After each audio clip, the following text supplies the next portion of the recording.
Process planning. A product design is the plan for the product and its components and its sub-assemblies. ഇപ്പോൾ ഒരു product design എന്ന് പറഞ്ഞാൽ ഒരു പ്രോഡക്റ്റിൻ്റെ കമ്പോണൻസിനെയും sub അസംബ്ലീസിനെയും plan means ആ component or ആ പ്രോഡക്റ്റ് ഉണ്ടാക്കിയെടുക്കാൻ ഏതൊക്കെ സ്റ്റേജിലൂടെ പാസ് ചെയ്യണം ഓർ ഏതൊക്കെ പ്രോസസ്സ് ചെയ്യണം, അതാണ് പ്രോഡക്റ്റ് ഡിസൈൻ എന്നതുകൊണ്ട് ഉദ്ദേശിക്കുക. ഇനി ഈ ഒരു പ്രോഡക്റ്റ് ഡിസൈൻ ചെയ്ത ഒരു പ്രോഡക്റ്റ് റോ മെറ്റീരിയലിൽ നിന്ന് ആ ഡിസൈൻ ചെയ്ത പ്രോഡക്റ്റ് ഉണ്ടാക്കിയെടുക്കാൻ ഒരു മാനുഫാക്ചറിങ് പ്ലാൻ വേണം. അപ്പോൾ മാനുഫാക്ചറിങ് പ്ലാൻ എന്ന് വെച്ചാൽ it is a plan needed to convert the raw work material to a finished product. ഒരു ഫിസിക്കൽ എൻറ്റിറ്റി, ഒരു ഫിനിഷ്ഡ് പ്രോഡക്റ്റായിട്ട് ഒരു വർക്ക് മെറ്റീരിയലിനെ മാറ്റാൻ വേണ്ട സീക്വൻസ് ഓഫ് ഒരു പ്ലാനാണ് മാനുഫാക്ചറിങ് പ്ലാൻ എന്ന് പറയുന്നത്. ഈ മാനുഫാക്ചറിങ് പ്ലാൻ ഡെവലപ്പ് ചെയ്യുന്ന പ്രോസസ്സിനെയാണ് നമ്മൾ പ്രോസസ് പ്ലാനിങ് എന്ന് പറയുന്നത്. ഈ process planning is A link between product design and manufacturing. അതായത് ഡിസൈൻ ചെയ്ത പ്രോഡക്റ്റ് മാനുഫാക്ചർ ചെയ്യുന്ന ആ ഒരു സ്റ്റെപ്പും കൂടി അടുത്ത സ്റ്റേജ് എന്ന് പറഞ്ഞാൽ ഡിസൈൻ ചെയ്ത പ്രോഡക്റ്റ് മാനുഫാക്ചർ ചെയ്യുക എന്നുള്ളതാണ്. അപ്പോൾ ഈ ഡിസൈൻ്റെയും മാനുഫാക്ചറിൻ്റെയും ഇടയ്ക്കുള്ള ഒരു സ്റ്റെപ്പാണ് പ്രോസസ് പ്ലാനിങ് എന്ന് പറയുന്നത്. അപ്പോൾ പ്രോസസ് പ്ലാനിങ്ങിനെ നമുക്ക് ഇങ്ങനെ ഡിഫൈൻ ചെയ്യാം.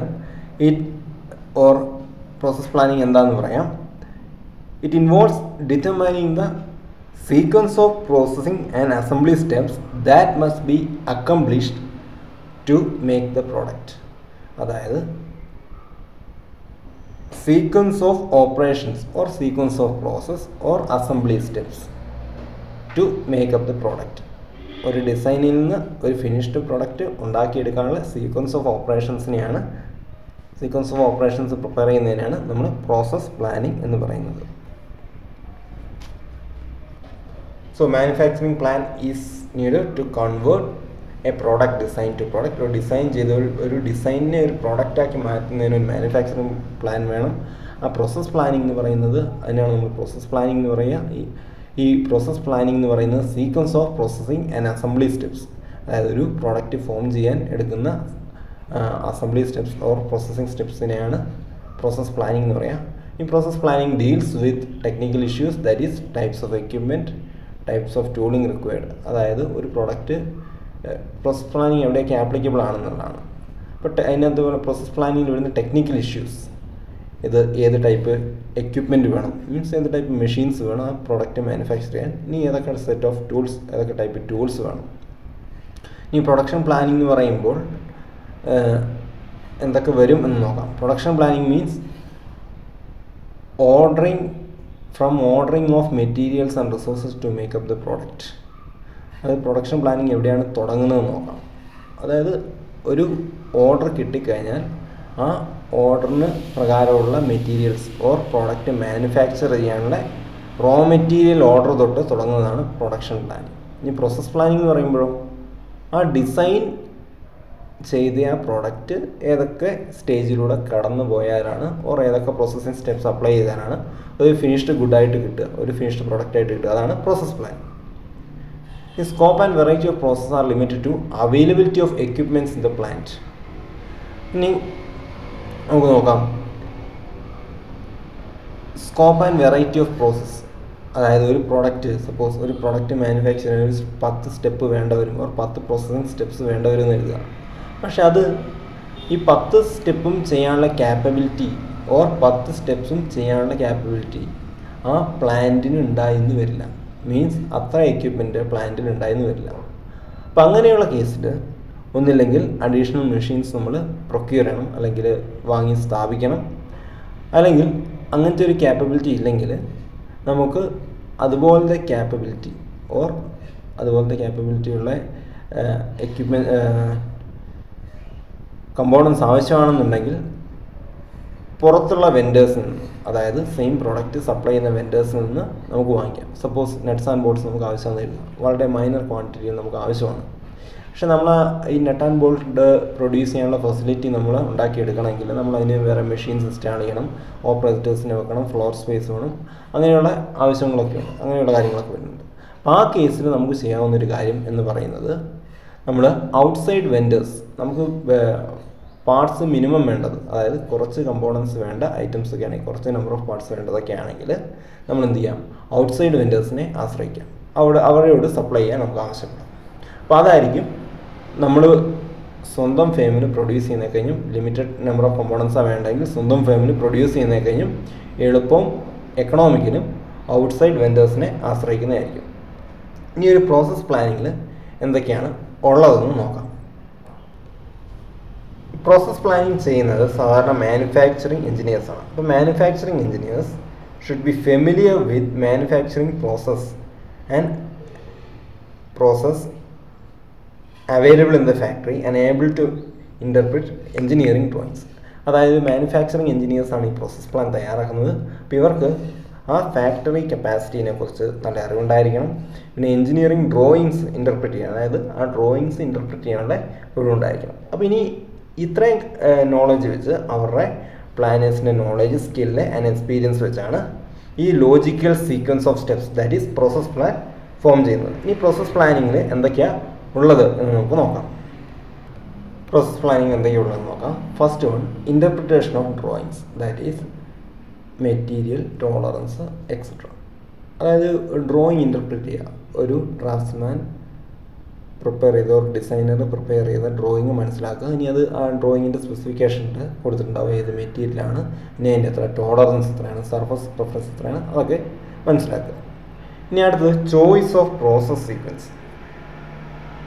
ഈ പ്രോഡക്റ്റ് ഉണ്ടാക്കിയെടുക്കാൻ ഏതൊക്കെ സ്റ്റെപ്പിലൂടെ കടന്നു പോകണം, അതിൻ്റെ ഒരു സീക്വൻഷ്യൽ ഓർഡർ, അതിനാണ് ചോയ്സ് ഓഫ് പ്രോസസ് സീക്വൻസ് എന്ന് പറയുന്നത്. അടുത്ത choice of equipment, develop plans to use existing equipment. അതായത് ഓരോ പ്രോസസ്സ് ചെയ്യണമെങ്കിലും ഏതൊക്കെ എക്യുപ്മെൻ്റാണ് വേണ്ടത്. ഈ എക്യുപ്മെൻറ്റ് ഏതൊക്കെ വേണമെന്ന് പറയുമ്പോൾ develop plans to use existing equipment, അതായത് ആ ഫാക്ടറിയിൽ ഉള്ള എക്യുപ്മെൻറ്റ്സ് പരമാവധി ഉപയോഗിച്ചുകൊണ്ട് തന്നെ അത് ചെയ്യാനുള്ള പ്രോസസ് പ്ലാൻ തയ്യാറാക്കുക. അതാണ് ചോയ്സ് ഓഫ് എക്യുപ്മെൻ്റ് എന്ന് ഉദ്ദേശിക്കുക. അടുത്ത choice of tools, dies, moulds and fixtures. ഇനി ഓരോ ഏതൊക്കെ ടൂളിങ് വേണം, ഇനി ആ ടൂളിംഗ് ഒക്കെ ഫാക്ടറിയിൽ ഉണ്ടോ, ഓർ ഔട്ടർ മാർക്കറ്റിൽ അവൈലബിൾ ആണോ, അല്ലെങ്കിൽ ആ ടൂൾ ഡിസൈൻ ചെയ്യണം. അങ്ങനെ ടൂൾ ഡിസൈൻ ചെയ്യണമെങ്കിൽ ടൂൾ ഡിസൈൻ ഡിപ്പാർട്ട്മെൻറ്റിന് ആ ആക്ടിവിറ്റി ഡെലിഗേറ്റ് ചെയ്യണം. ഇനി പുതിയ കമ്പോണൻ്റ് ആണെങ്കിൽ അതിനുവേണ്ട ഡൈസ് ഡെവലപ്പ് ചെയ്യണം, മോൾസ് ഡെവലപ്പ് ചെയ്യണം, അത് മെഷീൻസിൽ ഫിക്സ് ചെയ്യാനുള്ള സ്പെഷ്യൽ ഫിക്സ്ചേഴ്സ് ഡെവലപ്പ് ചെയ്യണം. അപ്പോൾ ഇത്രയാണ് choice of tools, dies, moulds and fixtures എന്നതുകൊണ്ട് ഉദ്ദേശിക്കുക. ഇനി analysis of methods, that is work place layout, small tools, ഹോയ്സ് ഫോർ ലിഫ്റ്റിംഗ് ഹെവി ലോഡ്സ്. അത് analysis of methods. Work place layout എന്ന് പറയുമ്പോൾ ഇപ്പോൾ 10 സ്റ്റെപ്പാണുണ്ടെങ്കിൽ ആ സീക്വൻഷ്യൽ ഓർഡറിൽ മെഷീൻസ് പ്ലേസ് ചെയ്യണം.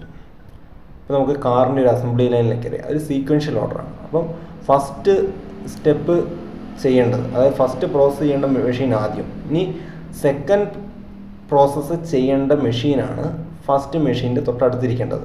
അല്ലാതെ അത് 5th or 8th പോയിരുന്നാൽ ട്രാൻസ്പോർട്ടേഷനിൽ ബുദ്ധിമുട്ടുകൾ വരും, ആ വർക്ക് ഫ്ലോയിൽ ബുദ്ധിമുട്ട് വരും. അതുകൊണ്ട് ഇത് ഡിസൈൻ ചെയ്യുമ്പോൾ തന്നെ, പ്രോസസ് പ്ലാനിങ് ചെയ്യുമ്പോൾ തന്നെ എന്ത് ചെയ്യണം, വർക്ക് പ്ലേസ് ലേഔട്ട് ചെയ്യണം. ഇനി ഹോയ്സ് ഫോർ ലിഫ്റ്റിംഗ് ഹെവി ലോഡ്സ്, അതായത് എല്ലാ പാർട്ടും മാനുവലി ലിഫ്റ്റ് ചെയ്ത് അടുത്ത സ്റ്റേഷനിലോട്ട് കൊണ്ടുപോകാൻ പറ്റില്ല.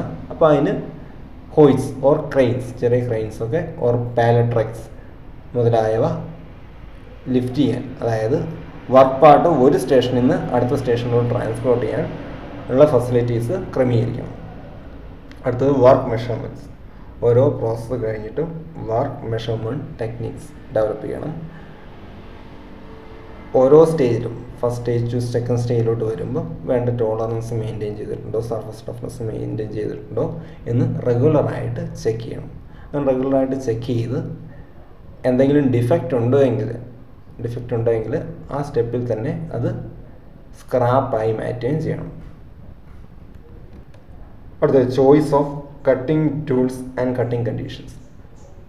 ചോയ്സ് ഓഫ് കട്ടിംഗ് ടൂൾസ് എന്ന് പറയുമ്പോൾ ഓരോ പ്രോസസ്സിനും ഏതൊക്കെ കട്ടിംഗ് ടൂൾസ് ഉപയോഗിക്കണം. ഇനി കട്ടിംഗ് കണ്ടീഷൻസ് പറയുമ്പോൾ ഫീഡ്, ഡെപ്ത് ഓഫ് കട്ട്.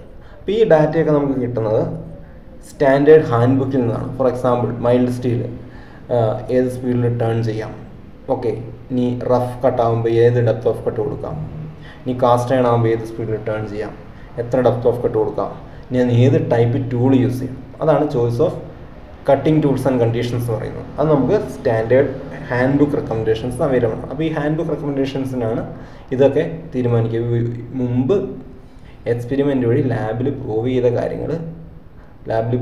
കാര്യങ്ങൾ കമ്പ്യൂട്ടറിൻ്റെ ഡാറ്റാബേസിൽ സ്റ്റോർ ചെയ്തിട്ട് അത് വെച്ചാണ് നമ്മൾ പ്രോസസ് പ്ലാൻ തയ്യാറാക്കുക. അപ്പോൾ ഈ പ്രോസസ് പ്ലാൻ, ഇനി ഈ പ്രോസസ് പ്ലാനിലൂടെയാണ് ഈ ഫാക്ടറി വർക്ക് ചെയ്യുക. ഇത് പ്രകാരമാണ് നമ്മുടെ computer programs, NC part programming, numerical controlled മെഷീൻസിനുള്ള പാർട്ട് പ്രോഗ്രാമിങ്ങും പ്രിപ്പയർ ചെയ്യുക ഈ ഡാറ്റ വെച്ചിട്ടാണ്, ഈ ഹാൻഡ് ബുക്ക് റെക്കമെൻഡേഷൻസ് വെച്ചിട്ടാണ്. അപ്പോൾ ഇത്രയാണ് പ്രോസസ് പ്ലാനിങ്. അപ്പോൾ പ്രോസസ് പ്ലാനിങ് എന്താണെന്ന് നമ്മൾ പറഞ്ഞു. ഒരു റോ വർക്ക് പാർട്ട് ഓർ ഒരു വർക്ക് മെറ്റീരിയൽ ഓർ റോ മെറ്റീരിയലിനെ ഫിനിഷ്ഡ് പ്രൊഡക്റ്റ് ആക്കാനുള്ള ഡിഫറെൻറ്റ് സ്റ്റെപ്സിനെയാണ് നമ്മൾ പ്രോസസ് പ്ലാനിങ് എന്ന് പറയുക. സാധാരണ മാനുഫാക്ചറിങ് എഞ്ചിനീയേഴ്സാണ് ചെയ്യുക. അപ്പോൾ അവരുടെ സ്കിൽസിനെ കുറിച്ച് പറഞ്ഞു. ഈ പ്രോസസ് പ്ലാനിങ്ങിൽ എന്തൊക്കെ കാര്യങ്ങളാണ് വരുന്നതെന്ന് പറഞ്ഞു. Thank you.